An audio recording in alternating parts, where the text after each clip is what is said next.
मेरा नाम फैज़ान नज़ीर है और मैं I am currently a civil servant in his majesty's government in the United kingdom.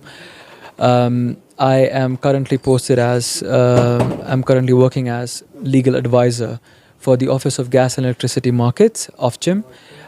OFGEM एक ब्रिटेन का independent from the government, independent energy regulator है जो कि different forms of energy regulate करता है in UK, entire UK.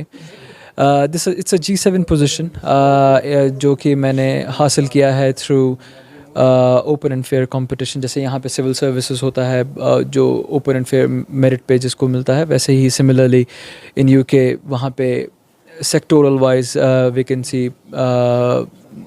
Advertise करते हैं and then you apply for it. जैसे यहाँ पे prelims, mains and interview stage होता है, वहाँ पे सिमिलरली इनिशियल सिफ्टिंग, एक competency based exam and then एक इंटरव्यू होता है similar to what we have here. Since India एक सेमी फेडरल और सेमी यूनिटरी रिपब्लिक है जहाँ पे कि यूनियन और स्टेट गवर्नमेंट्स हैं, बट यूके में ऐसा नहीं because a very small country, it's a very unitary form of government. But हमारे वहाँ जो ब्यूरोक्रेसी के जो लेवल्स हैं they are very different. I am at G7 और G7 इक्विवेलेंट जो कि IAS और KS के बीच में होता है. एंड सिंस यहाँ पे promotion is more based on experience and age के हिसाब से, number of years in service, वहाँ पे it's more about competency, the more how you can make a difference in the society.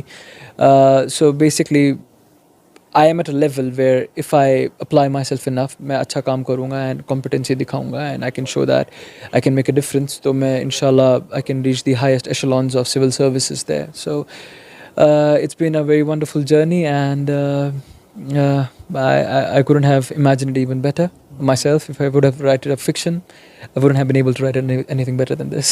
Who will you credit right now to give, parents, your teachers, someone else? I'd say that for first and foremost Allah subhanahu wa ta'ala, unke baad parents, no substitute for them. Unhone hi, they have provided an enabling environment. They have given their investments in me, made me reach a stage where I'm here right now. And of course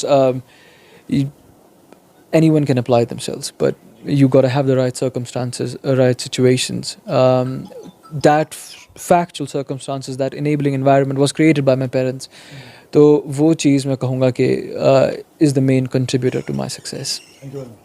मेरा mission नाम नज़ीर अहमद मीर. बस रोजान basically छसबल यथ महलस में वनकस तुम तो जनाब अली मे नजो अमिस नाम फैज़ान नज़ीर. तो ये माशाअल्लाह ये श्रीनगरस मन जाव तो अम कर पे दिल्ली मज सारे पढ़े वढ़े कर सारे दिल्ली मज school crunch school LLB core तथ सोरे कर दिल्ली यूनिवर्सिटी मज कोर दिल्ली दिल्ली मज रोजान तम कोर दिल्ली मज पढ़े वढ़े सोरे कह. तो माशाअल्लाह आज ये खुदाय सवाल अम पे गो यह वकालत करान दिल्ली मज. तो दिल्ली पत गो अमिस जहनस मे गो लंडन. लंडन कोर जनाब अली यह डिग्री हासिल LLM वन तो सह कोर हासिल. अम पे कोर जनाब अली वनकस अत सिविल सर्विस UK मज हासिल. क्या बड़ मतलब बड़ कत मगर सानि किन वन इत पे क्या गरीब अनपढ़ गरस मज पोर्मुत लिखमुत नुकन बच्चे द्राय असल तो अम किन बड़ बार खुशी. बस वन खुदा वंद करीम गोस इसी खुशी दिन लुकन ताकि जम्मू एंड कश्मीर मज वनकस लड़के बिचार मालिस माज हूं शपान कहें, मालिस माज हूं मानान तीन वनकस कहें. अगर मोल मोज असल कत वन बच्चे वनकस मान खतर तैयार कह. माशाअल्लाह अमिस यह लकचार पे वो तम मोन तो यह बोड़ कत. तेल खुदा दितनस यह तार तो वनकस ये मुकामस मज वोत जनाब अली.